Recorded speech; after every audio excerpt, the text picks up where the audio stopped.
Okay guys, last time हमने कुछ I hope कोई शायद बात की थी इलेक्ट्रिक फ्लक्स की, कुछ रह गया था तो वो हम अभी डिस्कस कर ले। सर हाँ जी। तव्हांजी आवाज़ सही नथी अचे, अच्छा बस स्लो अचे थी। अच्छा, हिकिड़ो मिनट हिकिड़ो मिनट, आप बताएं ज़रा, अब कुछ बेहतर है? सर सही नहीं आ रही, मेरे पास तो नहीं आ रही। किसी और के पास सही आ रही है? सर हमारे पास सही आ रही। सही आ रही, बस सही आ सर रही। सही अच्छी तो सही आ रही। हाँ, आप थोड़ा, जिसको नहीं आ रही थोड़ा रिफ्रेश करके देखेंगे तो शायद आ जाए, या फिर आप रीज्वाइन करके देख लें। ओके जी, हमने इलेक्ट्रिक फ्लक्स की बात की थी, आई थिंक सो हमने ये सारी बातें कर ली थी, मुझे जहाँ तक याद आ रहा है। और फिर हम ये बात कर रहे थे कि अगर इलेक्ट्रिक फ्लक्स आप निकालना चाह रहे हैं तो इलेक्ट्रिक फ्लक्स में अगर हम बात करें कि किसी यूनिट अब ये हमारे पास क्या है, एक फ्लैट सरफेस है। इस फ्लैट सरफेस के अक्रॉस अगर हम कोई इलेक्ट्रिक फ्लक्स निकालने जा रहे हैं तो हम क्या करेंगे, उसको डिवाइड करेंगे उसके एक्स और वाई कंपोनेंट में।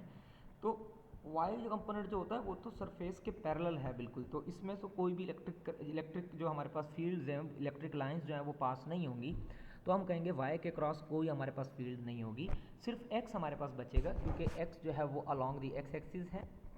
और ई का यानी ये जो कंपोनेंट है सिर्फ और सिर्फ इस डायरेक्शन में जो है इलेक्ट्रिक फील्ड जो है वो हमारे पास पियर्स होगी, और या फिर यहाँ से जो है ना वो पास होगी। तो हम कहेंगे इलेक्ट्रिक फ्लक्स जो होगा टोटल, जिसको हम फाई से रिप्रेजेंट करते हैं, वो बराबर हो जाएगा ई कॉस थीटा, यानी ई का x component times delta area, area का डिफरेंशियल कंपोनेंट। जब हम इनको मल्टीप्लाई करेंगे तो हमारे पास क्या आएगा, ये डॉट प्रोडक्ट होता है इन एक्चुअल।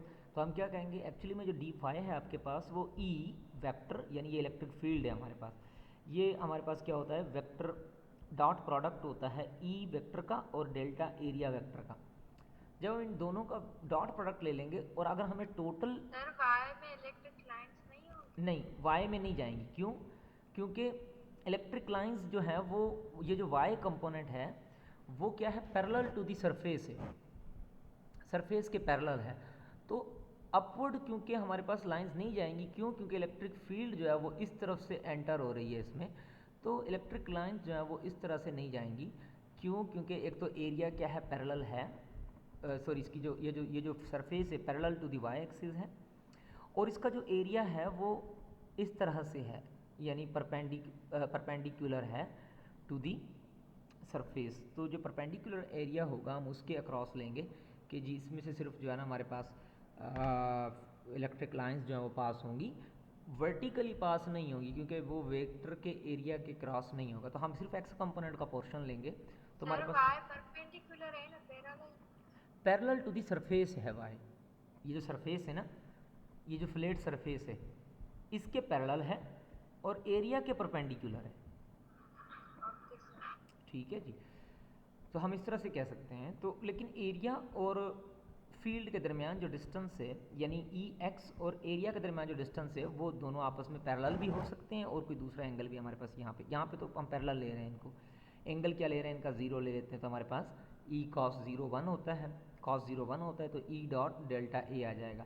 अगर हम टोटल फ्लक्स की बात करें इन द रैमन सम की फॉर्म में, तो हम क्या कहेंगे कि जी हर जो एरिया है वो पोर्शंस में डिवाइडेड है, कुछ पैचेस में डिवाइडेड है हमारे पास। तो हम एक एक पैच करके जब हम इनको प्लस करते जाएंगे, अगर हम एक एक पेज करके सारे एरियाज़ को प्लस करेंगे तो हमारे पास इलेक्ट्रिक फील्ड जो है टोटल टोटल जो इलेक्ट्रिक फ्लक्स है, यानी इसके अक्रॉस प्लस इसके अक्रॉस प्लस इसके अक्रॉस प्लस इसके अक्रॉस प्लस जितने भी एरियाज़ के कंपोनेंट्स हैं इनके क्रॉस जो प्लस करते जाएंगे तो हमें टोटल फ्लक्स मिल जाएगा थ्रू दिस सरफेस। उसको हमने इस सिग्मा के सिंबल से रिप्रेजेंट किया है, यानी ये सिग्मा शो करता है कि ये जो एरियाज़ हैं और ये जो इलेक्ट्रिक फील्ड इंटेंसिटी है, ये हर पोर्शन की हम क्या करेंगे, जब प्लस कर देंगे तो हमें एरिया मिल जाएगा। अगर हम इंटीग्रल सम के ज़रिए देखें टोटल जो नेट फ्लक्स है हमारे पास, यानी अगर हम इंटीग्रल सिंबल अप्लाई करें, क्योंकि ये इंटीग्रल और समेशन जो है सिग्मा जो है दोनों एक ही बातें हैं, बट फ़र्क सिर्फ इतना है कि इंटीग्रल और सिग्मा यानी ये जो है ना डिस्क्रीट क्वांटिटीज़ के लिए होता है, यानी डिस्क्रीट जब पेचेस होंगे उनके लिए होगा। और जो हमारे पास सिग्मा है ये हमारे पास जो कंटिन्यूस जो हमारे पास पेचेस होंगे, यानी कोई भी उनके दरमियान हम वो ना लेंगे, टोटल को जब सम करेंगे तो एक ही, ये वैसे ओवरऑल बात एक ही है हमारे पास, सिग्मा सिग्मा के साथ हम सम कर दें या फिर इंटीग्रल के साथ सम कर दें, लेकिन इंटीग्रल जो है वो through on the differential portions के लिए होता है, यानी वो कंप्लीट पिक्चर देगा आपको पूरी सरफेस की। तो ये हमने बात की थी आई थिंक सो। तो यानी आप क्या सर कर हाँ जी। जो एरिया होता है वो परपेंडिकुलर होता है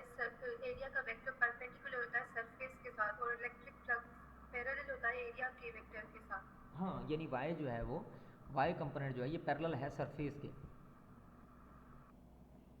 ठीक है। अब वो एक्स कंपोनेंट के अक्रॉस पैरेलल नहीं होगा, सॉरी पैरेलल होगा एरिया, लेकिन वाई के साथ क्या होगा, परपेंडिकुलर होगा। तो इसीलिए हम इनके दरमियान डिस्टेंस नहीं लेंगे क्योंकि इसके क्रॉस कोई फील्ड पियर्स नहीं होगी हमारे पास। ये हमारे पास था इलेक्ट्रिक फ्लक्स कि हम किस तरह से इलेक्ट्रिक फ्लक्स को निकाल सकते हैं। अब इलेक्ट्रिक फ्लक्स की हमारे पास एक प्रॉब्लम भी है, आई थिंक सो मैं वो प्रॉब्लम भी देख लेता हूँ कि अगर वो हमारे पास यहाँ अवेलेबल है।